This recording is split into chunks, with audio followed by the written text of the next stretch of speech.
Ya, teman-teman sekalian, banyak yang bilang kepada saya, "Bang, kenapa kok gara-gara pernyataan Abang tentang penyaliban Yesus adalah kehendak iblis, itu membuat sesama apologet berdebat? Kenapa para apologet tidak kompak?" Teman-teman sekalian, saya cuma mau bilang begini, mereka itu bukan apologet. Jangan kalian kira mereka berapologet. Mereka itu adalah orang-orang yang sirik, yang tidak senang, karena channel atau tempat mereka itu sepi, nggak ada yang nonton. Jadi mereka harus menggoreng ataupun membahas pernyataan saya supaya mereka rame. Jadi mereka itu mamon, mereka bukan apologet. Nah, kalian tahu nggak apa akibat daripada orang-orang yang mengatakan bahwa kehendak untuk menyalibkan Yesus itu adalah kehendak Bapa di surga?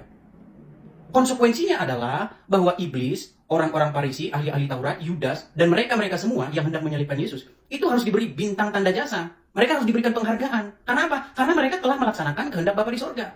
Makanya doa Tuhan Yesus di kayu salib seharusnya bukan, "Ya Bapa, ampunilah mereka," tetapi, "Ya Bapa, berikanlah mereka penghargaan karena mereka telah melaksanakan kehendak-Mu." Ini kan ajaran gila. Makanya saya bilang itu ajaran gila. Makanya tepatlah apa kata orang-orang Islam yang mengatakan bahwa iblis berjasa dalam penyaliban Yesus. Jika kalian katakan bahwa penyaliban Yesus itu adalah kehendak Bapa di surga.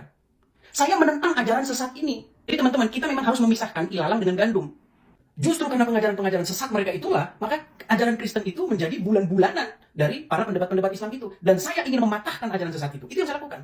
Nah, lalu bagaimana untuk menjelaskan itu? Sebenarnya Tuhan Yesus sendiri itu sudah membuat satu perumpamaan di dalam Bible tentang penggarap kebun anggur. Ada seorang pemilik kebun anggur. Dia memberikan kebun anggur itu kepada para penggarap-penggarap. Lalu, pemilik kebun anggur itu mengutus utusannya untuk datang ke kebun anggur itu dan meminta hasil dari kebun anggur itu.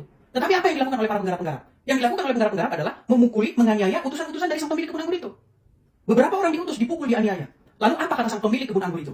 Kata sang pemilik anggur itu, "Maka aku akan mengutus anakku, dan mereka akan segan dan menghormati anakku." Tetapi ketika anaknya diutus untuk datang kepada kebun anggur itu, kepada para penggarap-penggarap itu, apa kata penggarap-penggarap itu? "Ini adalah anaknya, inilah adalah ahli warisnya. Mari kita bunuh dia, sehingga kebun anggur ini jatuh kepada tangan kita." Nah sekarang pertanyaannya, apakah pembunuhan terhadap anak sang pemilik kebun anggur adalah keinginan daripada sang pemilik anggur? Tentu tidak. Tentu tidak.